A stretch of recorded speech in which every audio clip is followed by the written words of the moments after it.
ファンと共に、小島さんの新しい出発を応援します。はい、ありがとうございます。頑張ってください。はい、ありがとうございます。What's up, everybody? It's Eon here with another update on Kojima's world tour to find the latest technology. The following information once again comes from the Twitter accounts of both Hideo Kojima and Mark Cerny. In my previous video, we covered everything from January 19th all the way to January 24th, at which point Kojima landed in London, England, and paid a visit to Midge Ure to talk about some stuff that Midge expressed a lot of excitement for. I definitely recommend you watch my previous video first to catch up on what Kojima's been up to these past few days. Moving along, today we'll be talking about Kojima shenanigans for January 25th. At this point, Kojima was still in London, and on this date, he paid a visit to Sony Computer Entertainment Europe, or SCEE, which is based in London. There, Kojima went hands-on with Sony's virtual reality technology, and from the looks of it, in the photos revealed via Twitter, he played a build of Sony's VR-exclusive game London Heist. There was probably a lot more that went on behind the scenes that hasn't been shared with the public, but the main attraction of this part of Kojima's 10-day technology tour seems to be Sony's virtual reality technology. So now the question becomes, will Kojima be implementing VR into his upcoming new title?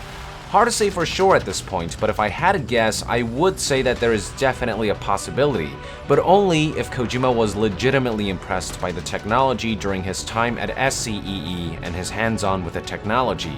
Kojima usually never implements gimmicks in his games unless he feels the technology will truly enhance gameplay for his games, and if he feels VR can bring something worthwhile to the table, I don't see why he wouldn't take advantage of it. I also think that how much he invests in this technology will depend on how popular VR becomes when the technology goes on sale, which will happen quite soon. If VR ends up selling well and if the technology receives positive feedback from consumers, then the chances of Kojima implementing VR in his new title will increase that much more. On the other hand, if VR ends up being a failure, then support for the technology is highly unlikely.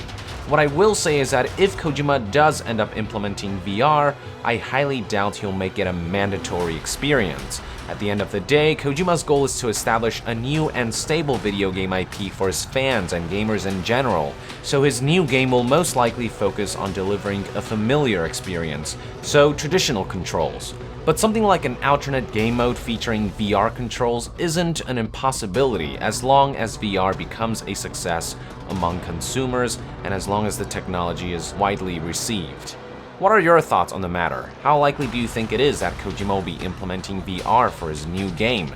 And if he were to do so, how do you think he would do it? Let us know in the comments below, and to be further updated on gaming news, stay tuned right here on Young Yeah. I'll see you guys next time. Eong out!